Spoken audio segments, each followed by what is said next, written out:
दोस्तों नमस्ते।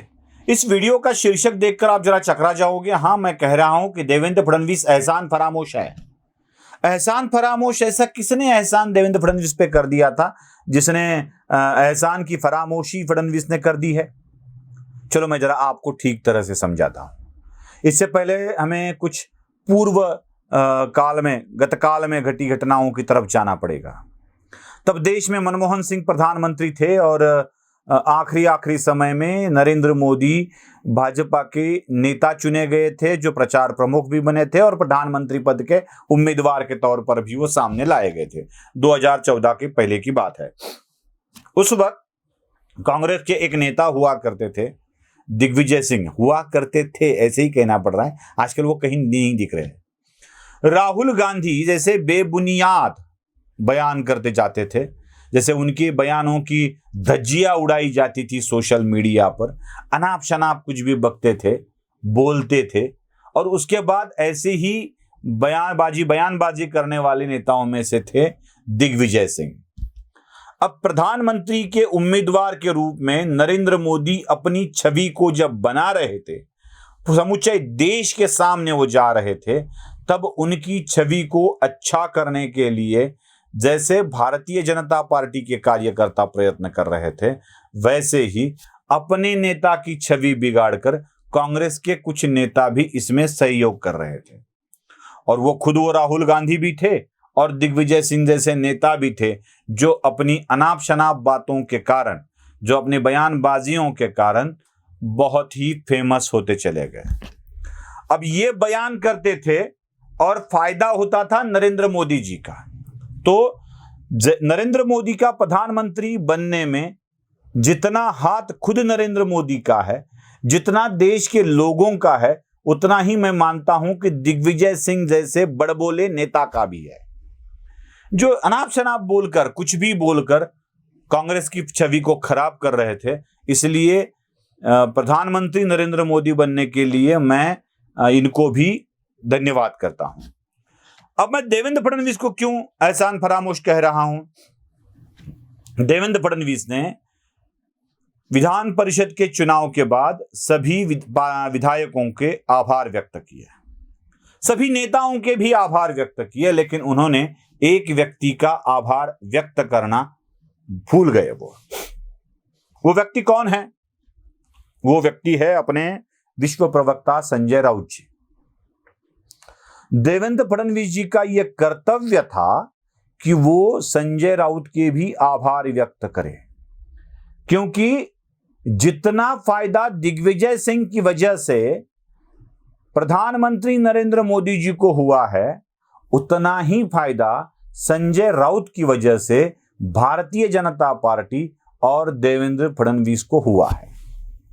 अब रोज सुबह शिवसेना की छवि को इतना खराब करने के लिए संजय राउत कैमरा के सामने आते थे और जो भी कुछ बोलते थे, उससे शिवसेना की छवि दिन ब दिन खराब होती जाती थी। आज शिवसेना की जो भी कुछ स्थिति है, उसके लिए खुद उद्धव ठाकरे तो जिम्मेदार है ही है, लेकिन उससे ज्यादा जिम्मेदारी आती है संजय राउत के ऊपर। जितना ही स्खलन हो चुका है शिवसेना के विचारों का या शिवसेना की प्रतिमाओं का महाराष्ट्र के लोगों के बीच में, उसमें अहम हिस्सा है तो संजय राउत का है। देवेंद्र फडणवीस के खुद की कृतियां उनको बड़प्पन दिला रही है, ये बिल्कुल सही है। मैं नकारता नहीं हूं इसको कि देवेंद्र फडणवीस ने कुछ भी नहीं किया है, बहुत अच्छा काम किया है उन्होंने। अपने नेतृत्व गुणों से, अपनी कूटनीतियों से, राजनीतिक चालों से अपने विरोधियों को हर बार परास्त करते आए हैं।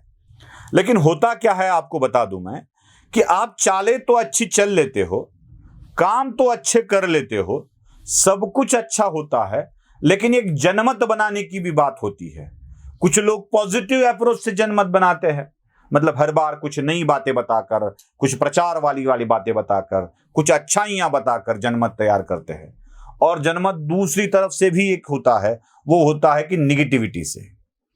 अब कोई इस तरह से उड़पटांग बातें करता है, ऐसी ऐसी बातें रोज करता है जिससे आदमी उब जाता है, उब जाता है। कहता है क्या यार ये इसका क्या दिमाग है क्या है, क्या बात कर रहा है ये, बस रोज बात कर रहा है रोज, जिसमें अपना अभ्यास नहीं है, जिसमें अपना कोई विचार नहीं है, जिसे ना धड़ है ना सर, ना वो जमीन से जुड़ा है ना आकाश से जुड़ा है, ऐसी कुछ भी उड़पटांग बातें जो करने लगता है, उसकी वजह से लोगों के मन में उस व्यक्ति और इसके बारे में एक नौशिया सा आ जाता है। और यही नौशिया आ रहा है संजय राउत की बातों के कारण। शिवसेना को उन्होंने उठा लिया है अपने हाथों में और समर्पित कर दिया है राष्ट्रवादी के नेता शरद पवार के चरणों में।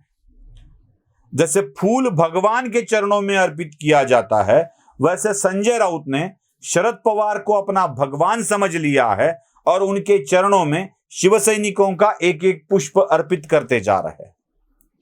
इसी के कारण एक निगेटिव मानसिकता शिवसेना के बारे में तैयार हुई और यही एक कारण है कि लोग देवेंद्र फडणवीस के पीछे चले गए कि ये आश्वासक नेता लगता है।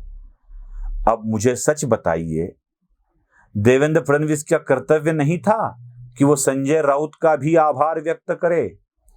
विधान परिषद को चुनाव में भारतीय जनता पार्टी के 5 व्यक्तियों को जिताने का श्रेय जितना देवेंद्र फडणवीस का है, उतना ही श्रेय संजय राउत को भी जाता है। विधायकों के आभार प्रदर्शन के बाद, नेताओं के आभार प्रदर्शन के बाद मेरा यह सुझाव है देवेंद्र फडणवीस जी को कि वो जाए और संजय राउत के भी आभार व्यक्त करे, वरना देवेंद्र फडणवीस को एहसान फरामोश कहना होगा। क्या वो ऐसी प्रतिमा बनाना पसंद करेंगे? देख लीजिए, देवेंद्र फडणवीस मानते हैं तो ठीक है, नहीं तो हम सब लोगों को राउत जी के आभार व्यक्त करने पड़ेंगे ही पड़ेंगे। वीडियो पसंद आए तो लाइक, शेयर और सब्सक्राइब जरूर कीजिएगा। धन्यवाद।